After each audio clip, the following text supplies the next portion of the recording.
Some unusually sharp critics were directed at President Bush by the Republican presidential candidates. 10 of the candidates debated Iraq, immigration, and many other issues last night in Manchester, New Hampshire. I think we were underprepared and underplanned for what came after we knocked down Saddam Hussein. And I think they slowed the fence down so that they could come out with the amnesty at the same time. A lightning strike interrupted Rudy Giuliani's microphone. He talked about his abortion views. He joked it was a sign from above. That's right. He said, as someone who went to parochial school, it was a little frightening.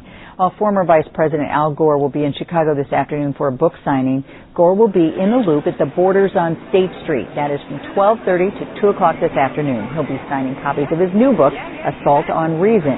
Gore has hinted at the idea of running for president in 2008, but so far he hasn't made any official announcement. No commitment yet. No. Well, Gore could be the wild card in this election and still a year and a half away. Dr. Stephen Caliendo, Associate Professor of Political Science at North Central College, joins us now to look at the campaign so far and the part Chicago's playing in all this, and a pretty big part so far. Pretty big part. I want to say that guy in that film looked like me. That wasn't me. No, it did look like me. But yeah, pretty big part. I mean, Chicago is important because it's a big financial center, and it's also, of course, the media center of the Midwest. Illinois is a large state. It's going to have lots of delegates at stake in both the Republican and the Democratic conventions, and so this is going to be a lot of attention, and moving the primary up, of course, didn't hurt.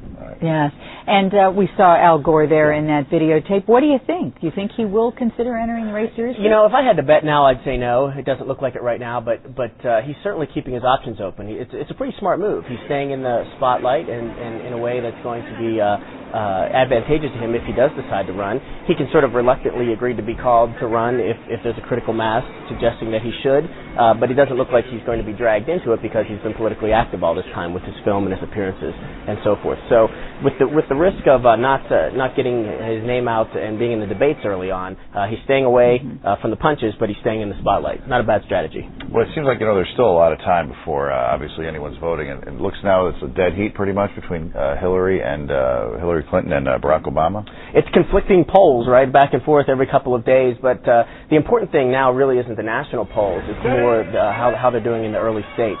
And not just New Hampshire and Iowa and South Carolina, those will matter as they do every year, but also that cluster of 20-some states that are going to be having their primary in very early in February, including us.